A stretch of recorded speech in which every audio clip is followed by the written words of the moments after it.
Welcome to Lost in the Lakes, where you get brews, reviews, but best of all, views.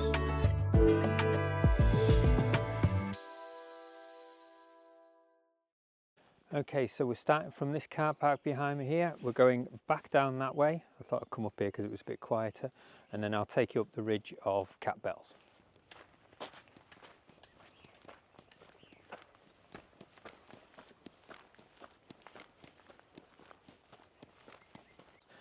Okay, so as you've seen, we just go right up by the car park there, follow this path along, and then keep on going up.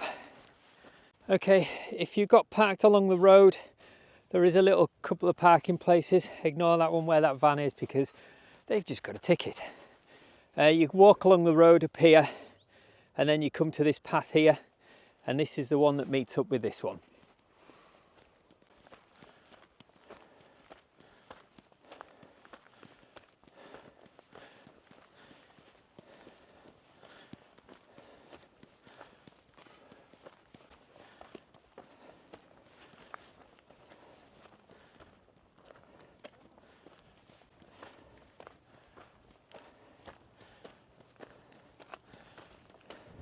Looks like there's a little bit of rain coming up the valley. Usually the prevailing comes this way, so if you look that way, there's a good chance you can predict the weather. Okay, you've got a zigzaggy walk to start with. This is probably apart from the scrambles, these are the sort of steepest part of the walk. So it's not so bad once you get on the ridge. Have a nice bit of a rest. I'll show you that later. And we're going to come up to a scramble next. The first scramble, it's got some easy ways up and some harder ways. Generally people go up the middle. For an easy way you can go up the left. And there's a plaque up there, which I'll show you what it is as well. Okay, so you've got the first scramble here, and you've got three kind of main ways up. You've got this part here that goes up past the plaque, and it kind of steps off to the left or to the right. You've got the direct route straight up there, and then you've got the slightly easier but more exposed route off to the left and then back up there. Okay, so we're going up past the plaque. We're going up off to the right. It's a steppy scramble, but quite easy. Okay, this is the plaque of Thomas Arthur Leonard, founder and co-operative of communal holidays and father of the open air movement in this country. Obviously done enough to get his plaque on the side of Catbells in 1948.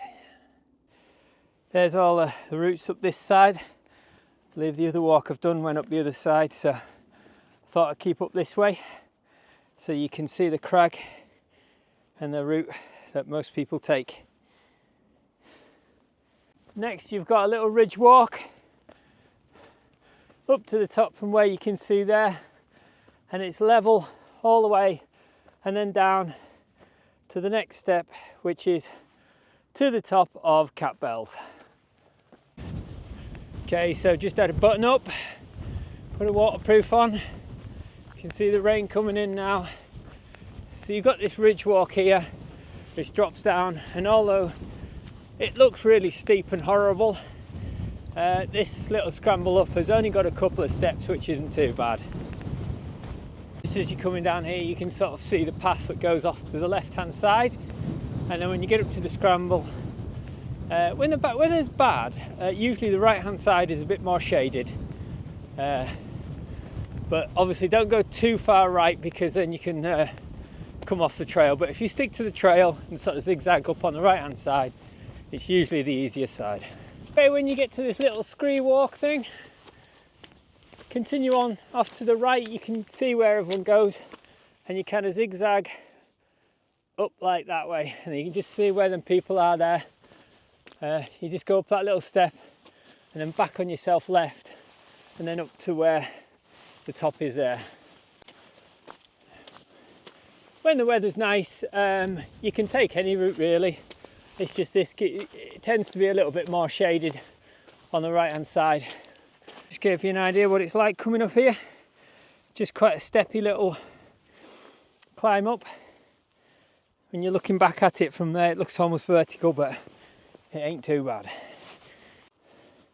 Just we're coming up here. Seen a few people struggling just then. I think they were trying to go up this way, but some nice little steps here.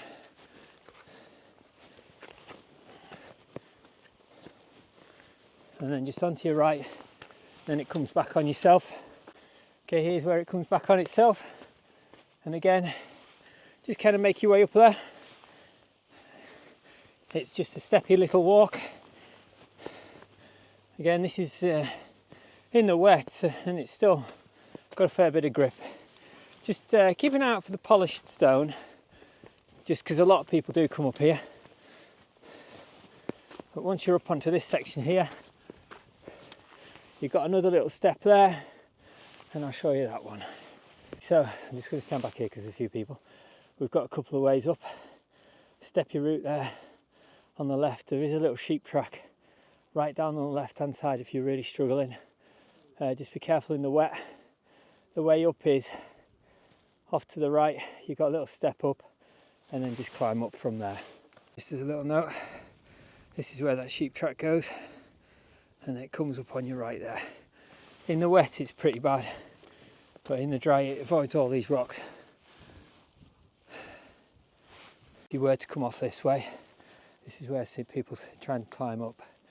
It is possible, but I would just avoid it. Okay, once you're up, it's a bit misty on top there, but you're pretty much done. Just got this little rocky scramble here, which is just slightly steppy,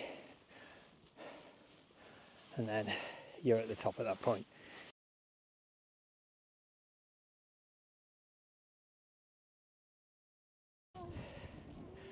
Mid-March, we got some misty top. Just clearing slightly.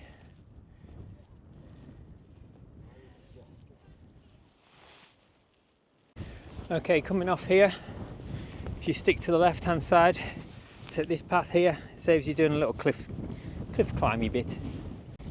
Okay, just drop down here, take the lowest path and it'll take you around the cliffs. Okay, if you were to come over the top, this is what you've got. It's a little bit slippy, but again it is walkable, but it's just a little bit easier if you take this little path on your left as you're coming down. There we go. Just slightly cleared now. There's a little bit of wind picking up now, but we'll be dropping down. Okay, so all we do now is follow this path down to the col.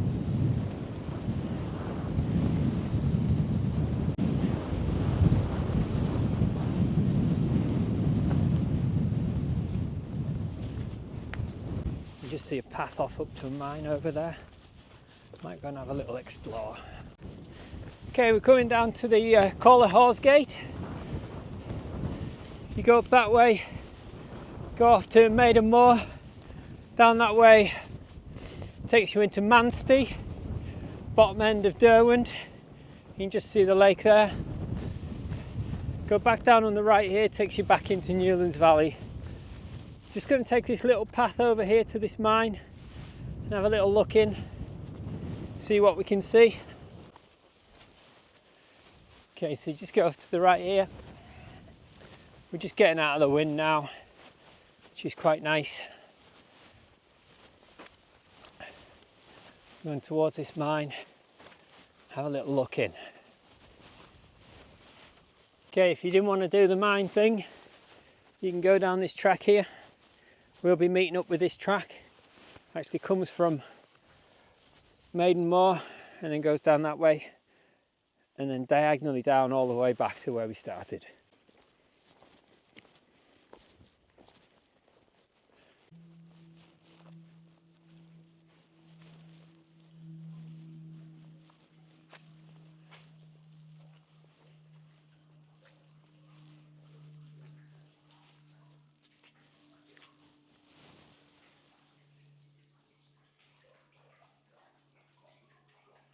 Okay, if you did want, there is a little path that takes you diagonally from the rocky steps where them people are up at the top there, and it takes you down that way. That is one way that gets you onto that path. We've just decided to come a slightly longer route. Just going to go for a little explore. I've just noticed there's like a little fenced off area there, and then there's another little black spot just round about there. So we're going to have a look at them on our way back.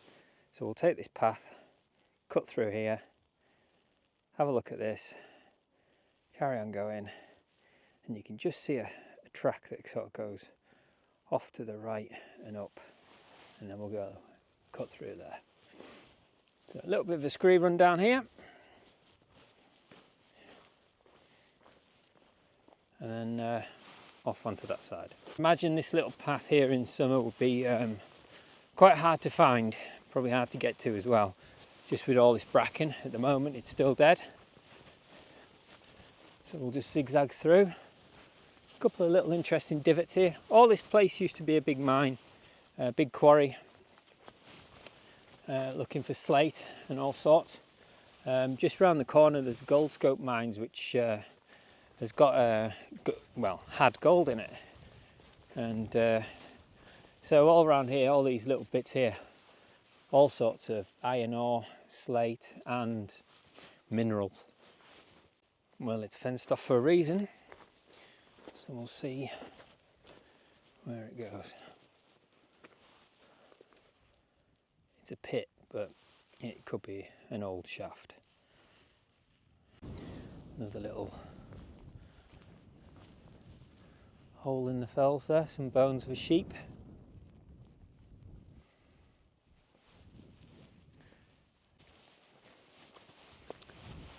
There's another little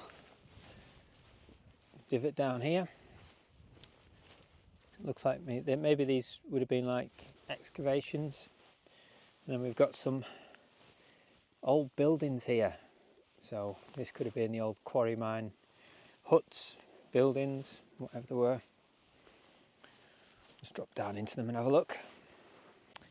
I love these old little places like this. Wondering what they were like when they were built, who lived in them. You know, the floor goes up on the rock there, so that must have been the floor, and they've just sort of built the fences round. So whether these were just old sheep pens, but I'm more thinking maybe something to do with the mines. Again, another little, looks like a little bomb hole, looks like someone's planted something in there, but it must have been some sort of excavation. This is one, perhaps maybe what it used to look like. Slightly bigger, still rocky. Similar sort of shape, you know, you've got the little bits going round, and then you've got your little filled in area.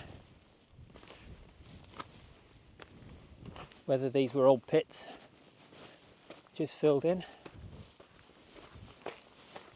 Certainly man-made. Another bit here, over there. This is where that little black bit where we were looking at from that top point there. That's the mine where we came from, and then sort of cut through here. Okay, so just coming up to this point here. Yeah, it does look like something's been filled in. All this loose rock. I mean, you've got all this big pile here. Just climb up, and it's huge. It goes all the way right around there. There's a little sheepy. And you can just see that little cut in the rock. I always thought it'd be interesting to find out what's going on with them minings. I do have an uncle who was a miner, so perhaps he could shed some light. Okay, this is where we're coming along, this path here. This is the diagonal path that comes down from Hawes Gate and continues on and round. I do believe there's another little mine down there as well. coming down this little rocky step here. If you just look over to your right as you're coming down, this is where that other little mine is. As you can see, it's been cordoned off. You can actually walk up to it. Okay, as you come down here, it's just basically a diagonal route. There's a little bit of a squeeze, but then after that, it's just a nice, easy walk down. Okay, as you come to this little bit, if you go down into this gully here onto your right, that's the easiest way down on this little section here. I say it's a bit of a squeeze, but it's not too bad if you look at it. There you go. There you can see the gap. I can easily walk down it. Just down that little step there. Okay, that's it. After that, you've got a nice little gentle walk all the way down back to the car park. If you look back the way a bit, you can see these lower mines down here and up here, and then we were just slightly up higher on the top there. Okay, as you drop down into Newlands Valley, again, just keep this level walk now all the way back. If you look back, you can see some nice views of Newlands Valley. I always say this is my favourite valley. It's got some nice little quiet secret bits in it. Okay, cutting through here, there is a little path off up to the right there if you don't want to go through this bog. Even this path's boggy now. At some other point I'll have to show you, there's another walk you can do from Little Town. Some quite nice walks. Take you up Hawes Gate. There's many ways up Catbells, and most people go up the ridge, hence why I filmed it. But there's many ways. So on this route down here, haven't seen anyone. And it is actually, if you wanted to avoid the scrambles, you can actually go up this way and come back on yourself. So do this route backwards to the top and then either go down Hawes Gate and round, or come back on yourself, and you completely avoid the two scrambles of Catbells. And we'll save that for another time, but I'll do that walk and I'll show you how to avoid the scrambles of Catbells. If anyone's watched my solo camping videos, Barrowfell is this one here, just in the cloud. That's where I camped on top of Barrowfell when I was on about coming down a little bit more level. I think it's about there where I was thinking of camping, but camped on the top there. Just looking back up now, that's the peak of Catbells, and there's a couple of people just climbing up now. Okay, this is where we meet the other path now. I'll just take a step down. All you do now is keep on following this path all the way back till you hit the road.